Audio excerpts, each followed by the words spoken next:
Steph Curry versus the Toronto Raptors. Now, there were three things that really concerned me when I watched last night's game where the Golden State Warriors beat the Toronto Raptors 106-105. So in this video, I'm going to be giving you my three biggest concerns of what's going on. What's going on with Steph Curry and also what's going on with the Toronto Raptors. Let's get into it. Are you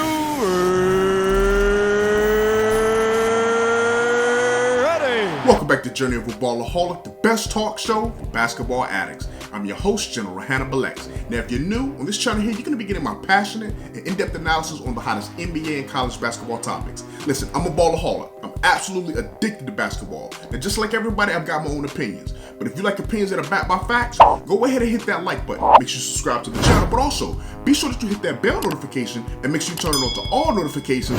That way, YouTube will update you whenever I drop new videos, which is every Monday and Friday at 6 p.m. Eastern Standard Time. Now, we're going to dive right into this video because after watching last night's game, there's three big takeaways that I have to address.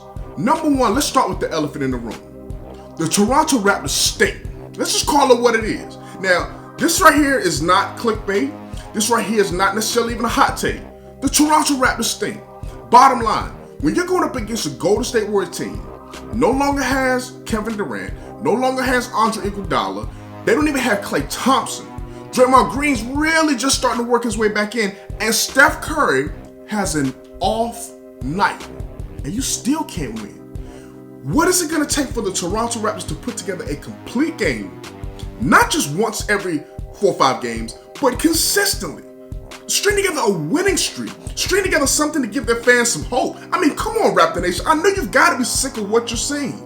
They're 2-7. Now, remember, at the beginning of the season when they were on 2, I did a video that said, are the Raptors in trouble? A lot of people, a lot of Raptors fans especially, came to the comment section and said, no, it's too early in the season.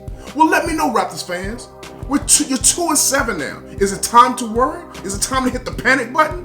What's your thoughts? Let me know in the comment section below. What are your thoughts? I'm looking at Pascal Siakam, who had a good game. Listen, I'm going to give credit where credit is due. Pascal played good, 25 points. I think he had like 11 rebounds. He was 9 for 19 for the field. He was a lot better than what he has been to start the season. Got to close out. Got to close that game out. But I give him credit for playing better. Chris Boucher, I give him a lot of credit. He still hasn't been putting that starting lineup. They still been shaking this roster up, but Chris Boucher, I think it was like 15 points, 6 rebounds, an amazing 6 blocks. He did foul out, but I like the potential there. But you gotta win this game. That was a winnable game in your hands, and you didn't close it. Now, the second thing that really is bothering me is Steph Curry. Now, I know it may seem kind of crazy for him to be my second concern, but listen, he went 2 for 16 last night. The greatest shooter of all time went 1 for 10. Is he going to have a bounce back game? We know he will. We understand Steph Curry's not done. It's a bad game. But here's what worries me. Steph Curry has to be exceptional. We saw the couple games he had where, especially against the Clippers, he was just, shooting like it was ridiculous, right? So Steph Curry is Steph Curry. But he's got to do this. What are they now? Was 6-4? What are they? 6-4 right now? With 10 games in the season, he's got 62 more games left. How much can Steph Curry? How much can he bear?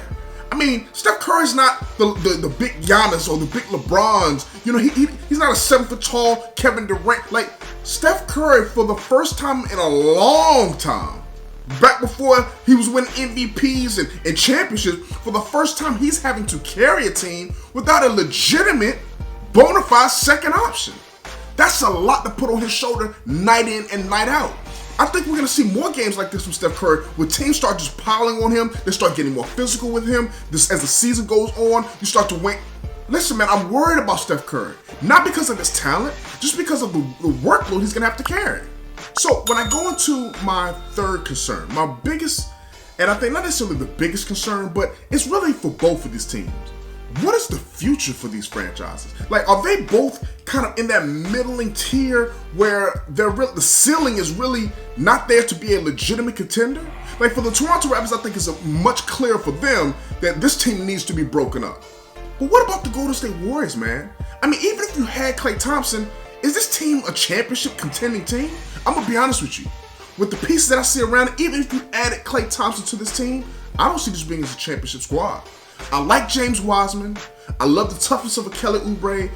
Andrew Wiggins, he's inconsistent, but there's some potential there. I don't know, how close he is to the ceiling, but I mean, Draymond Green's not going to get much better than what he is. He posted a triple-double last night, but Draymond Green is who he is. Steph Curry, he is who he is, and I think the best years of Steph Curry, in all honesty, I think those are gone. I think Steph Curry, the 2015, 2016, I think, honestly, that was probably the peak Steph Curry.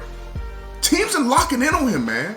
I think you're going to see many more games like we saw last night.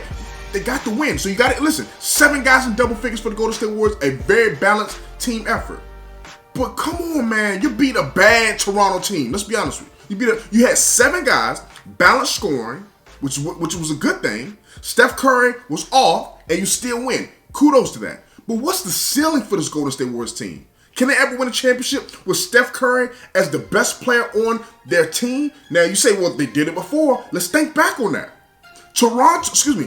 Golden State, when they won their championship with Steph Curry as the best player, that was against a Cleveland team that didn't have their second and their third best player in the finals, where Kyrie Irving and Kevin Love got injured, and LeBron James, who had Matthew Dellavedova as his second best player, basically, and Mozgov. These guys won 6 games, took it to 6 games in that 2015 NBA Finals. So Steph Curry won the championship as the best player on that team. But we saw when he was healthy, his team was healthy, and the opposition's team was healthy, the very next year where they won 72 games, he couldn't win the championship. That's why they brought Kevin Durant in. Now that Durant is gone, now that Klay Thompson, we don't know what his career is going to look like when he comes back. Can Steph Curry be that guy when Draymond Green is not as good as he was? Andre Iguodala's gone, Andrew Bogut's gone, Leandro Barbosa's gone, Klay Thompson may not be the Klay Thompson that he was. I don't know, man. I don't know where the ceiling is for these two teams. So let me know in the comment section below. Do you have any concerns about Golden State? Do you have any concerns about Steph Curry? Do you have any concerns about this Toronto Raptors? Let me know in the comment section below. Listen, I appreciate you for taking a look at this video. As always, make sure that you all stay safe in the streets. Until next time, General Hannibal X, and I'm out. Peace.